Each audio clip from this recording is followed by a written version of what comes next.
Mga ka-business, baka samantalahin ko itong pagkakataon na to. Kung po pwede po sana, lalambing ako sa inyo. Supportahan niyo po yung Anime Reactors TV. Solid ka business po yan. Tapos ano po kasi siya, bedridden na po, mga ka-business. So sa pamamagitan ng pagbablog, awa ng Diyos nga, na-monetize na siya. Nagkakaroon siya ng kaunting revenue. Kaya maliliit lang kasi yung views niya. Baka pwede po suportahan natin si Anime Reactors TV. Yan. Pero bedridden na po siya. Kaya mapapansin nyo yung at least na mukha niya, pinapakita niya. Cartoon character. Suportahan po natin yan, Anime Reactors TV.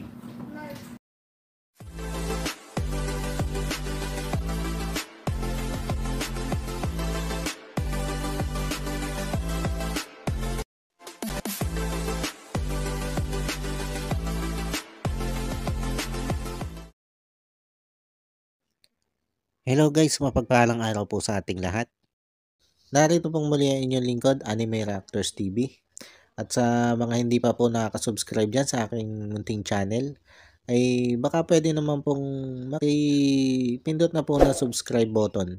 At makilike and share na rin po ng aking mga video. At patuloy din po natin suportahan ang Mag-amang Ka-Business Official at Papa Dins TV. At ganun din po yung kanilang second YouTube channel na Ka-Business Family.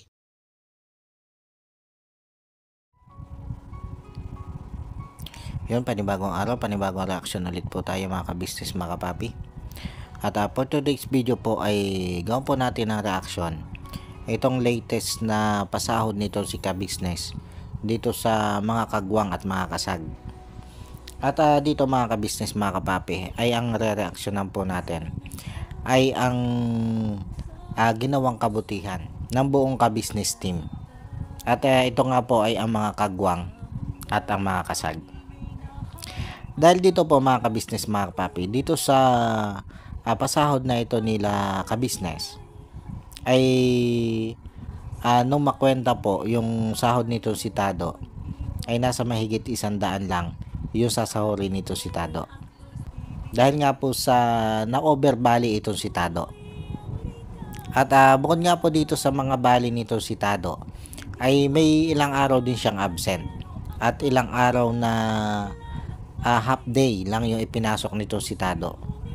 At syempre mga ka-business, mga kapapi, hindi naman pwedeng yung half day na ipinasok ni Tado ay gagawing whole day nito sila ka-business.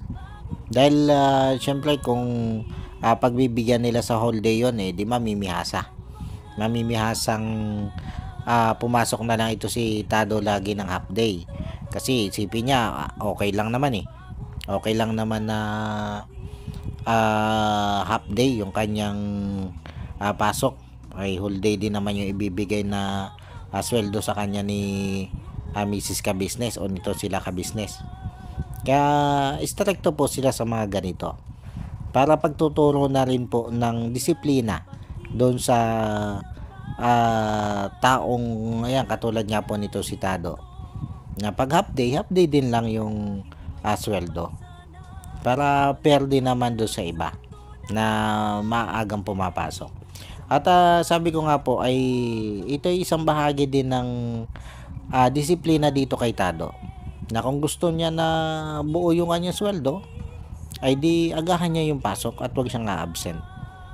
Kung gusto niya yung 10,600 plus na kanyang sweldo isang buwan ay makuha niya ng buo. Kailangan ay wala siyang absent at wala din siyang half day. At dito nga po mga ka-business, mga kapapi, dahil nga po sa mahigit 100 na lang ang sweldo nito si Tado ay nag-ambag-ambagan nga po itong membro ng mga kagwang at na mga kasag para po may maiuwi naman ito si Tado. Dahil ayon dito kay Tado ay babayad pa rin siya ng ng bahay.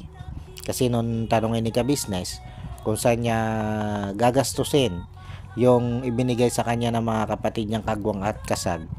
At ayan, sinabi nga po niya ay babayad niya sa bahay yung iba. At dito nga po mga ka-business mga papi, habang nagkikwenta itong si Mrs. Ka-business ng sahod dito si Tado, at nung nag-iisip si Ka-business kung paano nga ba yung mangyayari dito kay Tado, dahil mahigit 100 na nga lang po yung ikakwan yung sesweldohin, ay dito ay biglang nag-voice out itong si Papaya. At sabi nga nito si Papaya ay mag-aambag-ambaga na lang sila, magpapatak-patak na lang sila para dito kay Tado. Kumbaga si Bay Papaya yung nanguna dito sa pag-aambagang ito para kay Tado. At yun mga ka-business mga kapapi, nagbigay nga agad dito si Bay Papaya ng halagang 1,000.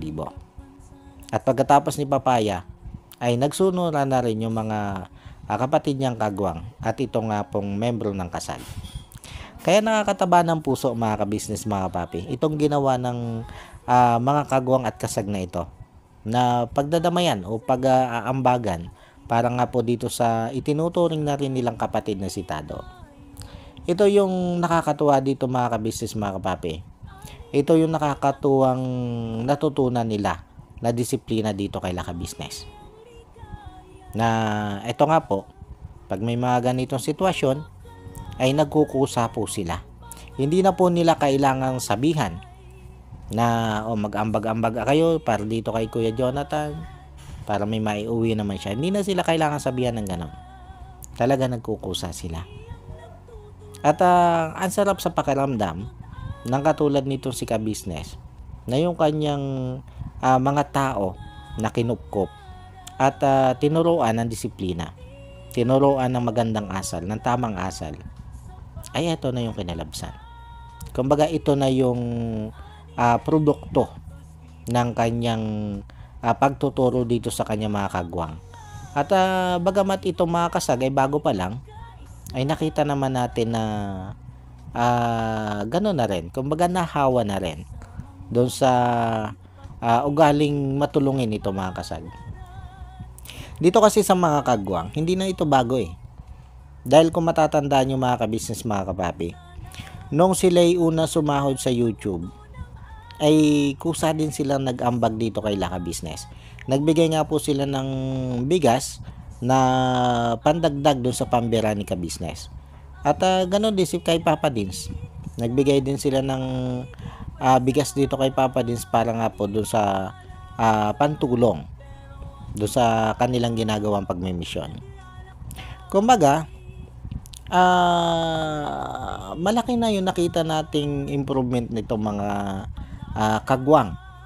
Simula nga po nung isang beses natin itong nareaksyonan patungkol doon sa pag-aambag o kukusang pagbibigay ba o inisyatiba na magbigay man lang ng kahit pa konsuelo di bobo dito kay Ka-business pag sila may natatanggap ng mga malalaking blessing.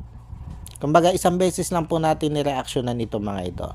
At sa tulong ng Ka-business nga po, itong minamahal nating pinuno si Ka-business, sa disiplina niya, sa pagpapaalala niya, sa lagi niyang pangangaral sa mga ito, kung paano yung pagtulong at kung ano ba yung diwa ng pagtutulungan, ay ito na nga po yung resulta ng matyagang pagtuturo at pagdidisiplina ni Ka-business sa kanyang team.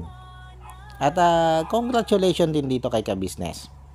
Dahil isang tagumpay ito para sa iyo na yung mga dinisiplina mo, yung tinuruan mo, yung ginabayan mo, ay ito na sila ngayon. Nakikita na natin yung produkto ng ginagawa mong paggabay sa kanila. At syempre, congratulations din dito sa mga kagwang. Dahil proud ang maraming viewers at Ka-business supporters sa ginawa nyo ito. Proud na proud sila.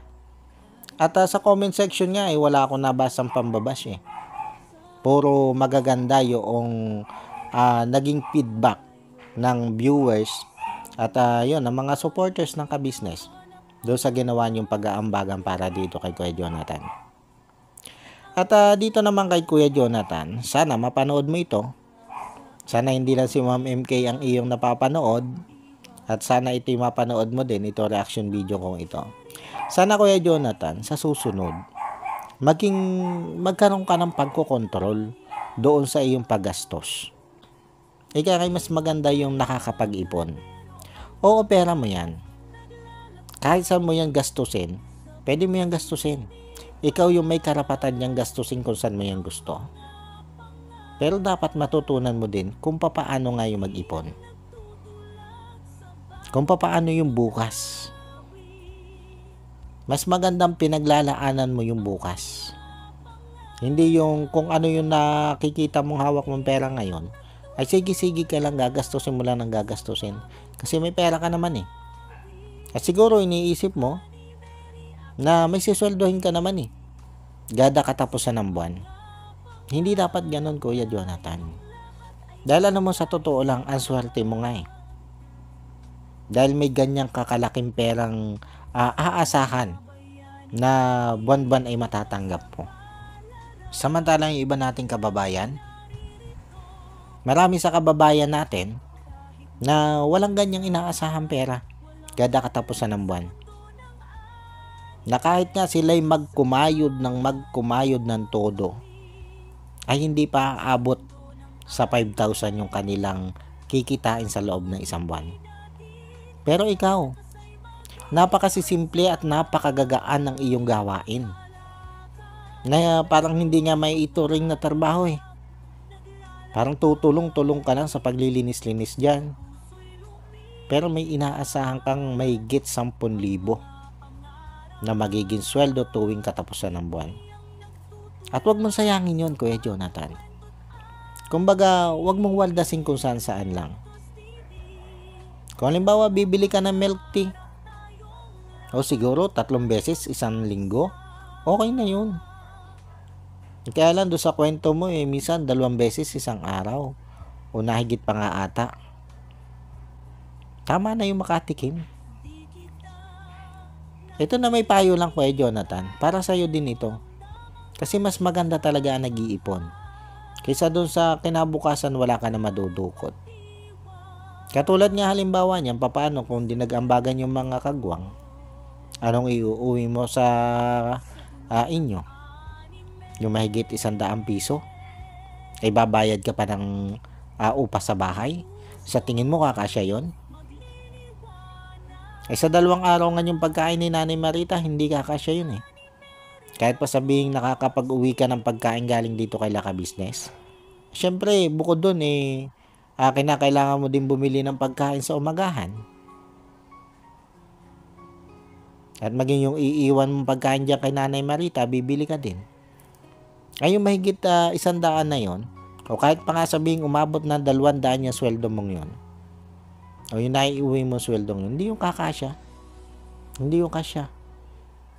Buti na nga lang may mga mababait na kagwang na nag-ambagan para may sweldo kang maiuwi at may maipambayad ka dyan sa iyong bahay. Pero sana huwag kang masanay ng ganito, Kuya Jonathan. Dahil baka sa susunod, isipin mo, may nag-aambaga naman sa akin eh. May nagbibigay naman sa akin eh. Kaya kahit ubusin ko yung sweldo ko sa kababali, okay lang yan. Dahil pag wala naman akong sweldohin may magbibigay eh.